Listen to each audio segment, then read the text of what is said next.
ইচ্ছে করলেই মৃত্যু ডাকে না, এদিকে মৃত্যুতেই ভয়।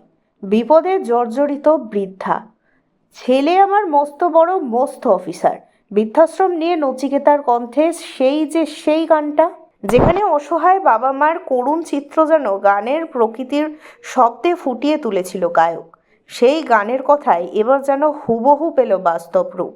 তবে তা এবার আরও ভয়ঙ্কর। সন্ধান ঠিক তেমনই হতভাগা এক বৃদ্ধার। শর্মিষ্ঠা মুস্তাফির বর্তমান ঠিকানা বৃদ্ধাশ্রম। বয়স পেরিয়েছে প্রায় 60-এর অধিক। একসময় কলকাতার হাতিবাগানে নিজস্ব বাড়ি ছিল তার। বর্তমানে সেই ঠিকানায় থাকেন তারই ছেলে ও বৌমা। শুধু থাকেন না তিনি, স্বামীর মৃত্যুর পর একমাত্র ছেলে বৃদ্ধা মাকে পাঠিয়ে দিয়েছিল মধ্যমগ্রামের দিকবেরিয়ার একটি ব্যক্তি মালিকানাধীন বৃদ্ধাশ্রমে। ওই বৃদ্ধাশ্রমেই জীবনের বাকি দিনটা কোনো রকমে কাটিয়ে দেবেন ভেবেছিলেন তিনি, কিন্তু সেখানে এসেও বিপত্তি। সেই অভিযোগ নিজেই করলেন সংবাদ মাধ্যমের কাছে।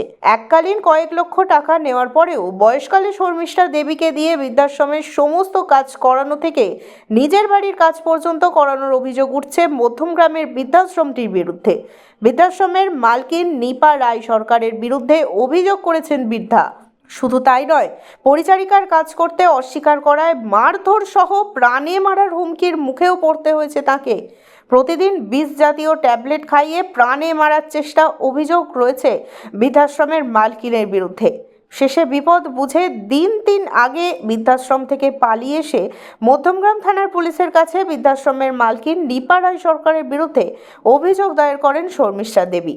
যদিও সমস্ত অভিযোগ অস্বীকার করেছেন তিনি।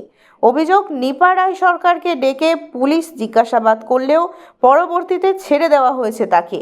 অবশেষে অসহায় বৃদ্ধা শর্মিষ্ঠা দেবী বারাসত পুলিশ সুপারের দ্বারস্থ হন। তবে শর্মিষ্ঠা দেবীর কথায় সেখানেও তিনি কোনো সুরাহা পাননি। রাজ্যের মুখ্যমন্ত্রী থেকে মুখ্য সচিব, মানবাধিকার কমিশন, সাংসদ কাকলি ঘোষ দস্তিদার, মধ্যমগ্রাম পুরসভা সহ পুলিশের উচ্চপদস্থ দপ্তরে অভিযোগ জানিয়েও কোনো সুরাহা মেলেনি বলে অভিযোগ। এখন বড় প্রশ্ন, অসহায় বৃদ্ধা শর্মিষ্ঠা দেবীর যাবেন কোথায়? গত কয়েকদিন রাস্তায় রাস্তায় ঘুরে বেড়ালেও তার ছেলেও খোঁজ নেয়নি। বাধ্য হয়ে অবশেষে সংবাদ মাধ্যমের কাছে কাতরাচ্ছি বৃদ্ধার। সিজোফিন 100 আমাকে দিনে 2টো করে দেওয়া হতো, যার জন্য আমি এখন আরও একটু অসুস্থও রয়েছি। আমি বেশিক্ষণ দাঁড়াতেও পারি না। তো যাই হোক, আমার এখন এই হোমের কিছু পুরনো স্টাফ, তাদের দয়াতে আমি বেঁচে আছি। তাদের যখন এই হোম থেকে ছাড়িয়ে দেওয়ার ব্যবস্থা করা হলো, নতুন হোম যখন নিলেন তখন পুরনো স্টাফ সব বাদ দিয়ে দিলেন উনি।